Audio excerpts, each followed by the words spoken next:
Enw fi yw Carys dwi'n ticed plwyf yn Llandeilo. Os yw tywyd y sych, dwi'n cerdded i bob man. Fi'n gallu mynd am 10 munud fach lan i'r eglwys a hefyd mae'n ffordd o gadw'n heini. Cyn i fi ddod i Llandeilo, oedd yn un o ffeiriad o gofal dros 5 o eglwysi yn ardal Llambed. Oedd e'n gam mawr i ddod o eglwysi bach y wlad i eglwys fawr yn ganol dre, achos dwi'n person y wlad dwi wedi cael y magu yn y wlad, ond dwi'n mwynhau e'n fawr. Mae drose'r eglwys ar agor, i ni'n croesawu pawb, i ni'n eglwys sydd yn cynhwysol, i ni'n gariadu, sy'n ni'n gymuned gofalgar, a mae pawb yn gofalu ar ôl ei gilydd. Mae'n waith breintiedig, a mae'n bleser cael arwain yr eglwys i'r dyfodol.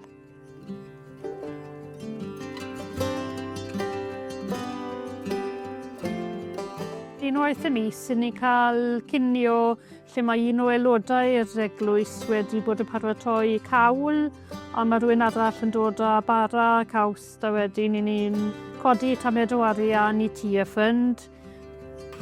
Maen nhw'n swyddogion sydd fel air, maen nhw'n hoelio'n wys, maen nhw'n caru'r arglwydd, mae hynna'n amlwg yn ei gwaith.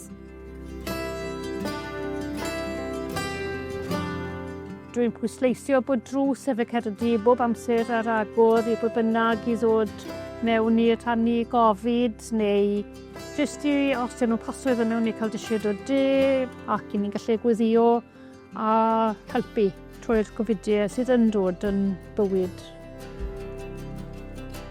Gadawes i ysgol yn 11 oed na'r tro diwethaf i fi sgrifennu treisawd, a oedd yn meddwl o beth i sgrifennu treisawd o 2000 o eira, meddwl fi ffili wneud un.